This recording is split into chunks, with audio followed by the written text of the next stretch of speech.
Red green online present.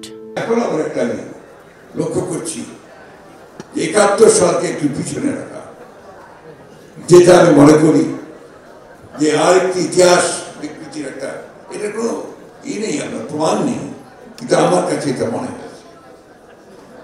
এই বিষয়টা থেকে আমাদেরকে সজাগ থাকতে হবে। যেমন ১৯৪৭ সালের পার্টিশনকে অনেকে বলেন যে এটা একটা ভুল সিদ্ধান্ত ছিল, কিন্তু ১৯৭১ সালে আগে ১৯৪৭ সালে ব্রিটিশদেরকে তাড়িয়ে পাকিস্তান নামক রাষ্ট্র সেদিন নির্মিত না হতো, তাহলে এই বাংলাদেশের উদ্ভব কিভাবে হতো এটা আমি ঠিক বুঝতে পারি না। অনেকেই সেটা বলেন। একই সঙ্গে এখন আবার একটা আমি লক্ষ্য করছি যে ৭১ সালকে একটু পিছনে রাখা, যেটা আমি মনে করি যে আরেকটি ইতিহাস বিকৃতির একটা এটা কোনো নেই, আপনার প্রমাণ নেই, কিন্তু আমার কাছে এটা মনে হয়েছে।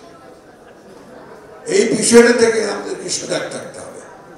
আমাদের যে মূল ইতিহাস, আমাদের যে ইতিহাস দিয়ে আমরা আজকে এই স্বাধীন বাংলাদেশ, আজকে যে ইতিহাস দিয়ে আজকে আমরা এই ২৪-এর ছাত্র গণ-অভ্যুত্থানের মধ্য দিয়ে আবার নতুন একটা বাংলাদেশের স্বপ্ন দেখছি, সেই ইতিহাস যেন কেউ বিকৃত না করে। যেমন গত ১৫ বছর ধরে ইতিহাসকে বিকৃত করা হয়েছে, ঠিক তেমনি করে এখন যেন আবার কোনো ইতিহাসকে বিকৃত করা না হয়, সেই জন্য আমি সকলকে সজাগ থাকার জন্য অনুরোধ করব।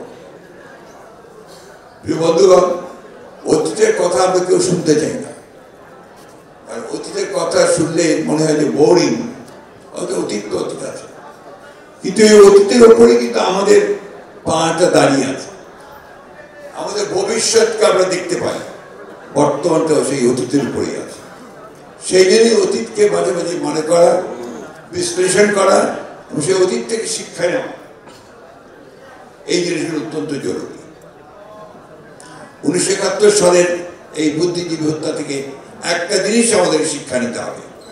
সেই শিক্ষাটা প্রফেসর মাহমুদুল্লাহ বলেছেন যে যদি একটা জাতিকে তুমি ধ্বংস করতে চাও, তার চিন্তা করার শক্তিকে ধ্বংস করো, তার মেধা বিলোপগুলোকে ধ্বংস করে দাও। চিন্তা করতে পারে এই ধরনের মানুষগুলোকে তুমি চিন্তা করতে দিও না, লিখতে দিও না, পড়তে দিও না, তাদের কোন বই লিখতে দিও না। এটাই করেছে সবসময় যারা ডিক্টেটার্স, যারা আপনার একনায়কত্ব বিশ্বাস করেছে, যারা ক্ষমতাকে চিরকাল ধরে রাখতে চেয়েছে, তার সমস্ত মেধাবী মানুষগুলোকে দূরে সরিয়ে দিতে চেয়েছে।